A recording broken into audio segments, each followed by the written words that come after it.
Boa tarde, você vai assistir agora o comentário de rádio que foi gravado ontem à noite e divulgado na manhã desta terça-feira, 14 de abril.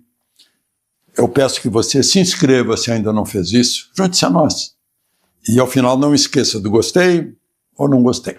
Vamos então ao comentário. Bom dia, hoje eu vou falar um pouco da política externa brasileira, que significa a posição do Brasil no mundo, o chamado Concerto das Nações.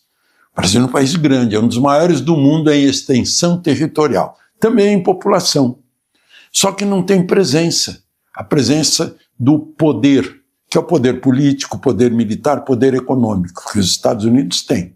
Nós fomos colonizados mais ou menos ao mesmo tempo que os americanos, né? E, no entanto, eles são a maior potência do mundo e nós continuamos nos arrastando num subdesenvolvimento, em desenvolvimento, e aí vai. Nós já crescemos mais que a China. Eu lembro disso. Eu cobri o milagre brasileiro no Jornal do Brasil nos anos 70, a primeira metade dos anos 70. Crescemos em 5 anos a média de 11,2% ao ano. Já chegamos a crescer 14%. Então, nós podemos. Por que não continuamos com isso? Nós hoje estaríamos mais que a China. Nós estaríamos entre as 5 grandes potências mundiais, pelo menos em economia. Mas não. Agora eu vejo, me chamou a atenção disso um artigo do Dagoberto Lima Godoy. É um gaúcho que foi presidente da Federação das Indústrias e foi representante do Brasil na OIT, a Organização Internacional do Trabalho das Nações Unidas. Experiente, consciente, e ele pergunta no artigo, mudamos de lado. Nós éramos Ocidente, não somos mais, entramos nesse BRICS, dominado pela China, está lá a Dilma, presidente do Banco dos BRICS, é o Sul contra o Norte, não, é o Ocidente contra o Oriente, o que é?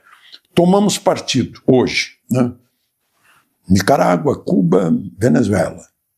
Irã, eu lembro do episódio das 2 belonaves iranianas que chegaram ao Rio de Janeiro e lá ficaram, né? Quando os americanos diziam são navios espiões, né? Toda a nossa ligação com a China pedindo que os chineses façam censura nas redes sociais brasileiras, incrível, né?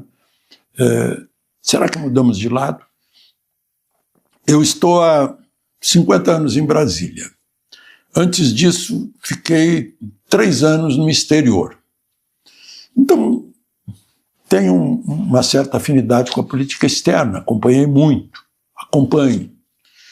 E vejo que a política externa brasileira era uma política de Estado, era a política do Brasil.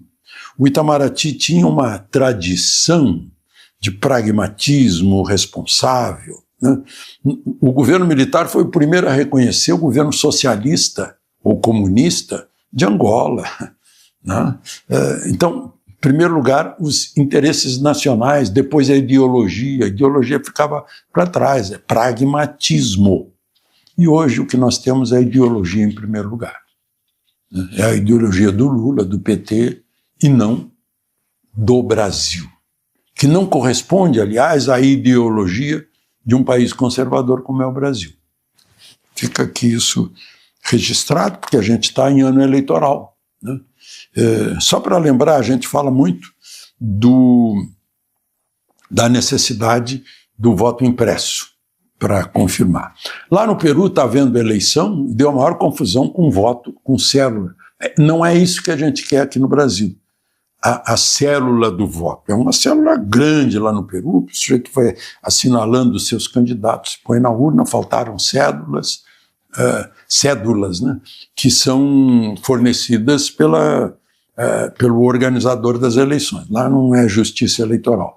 Mas o sujeito da logística da eleição está preso, foi preso pela polícia, porque muita gente diz que foi de propósito, para as pessoas não votarem, né? Vai ter segundo turno, a filha do Fujimori vai para o segundo turno, foi a mais votada, né? Mas, enfim, só para a gente lembrar que vamos ter eleição aqui, a presidente do TSE está largando o TSE um mês antes, vai assumir o Nunes Marques, o vice dele é o André Mendonça, né?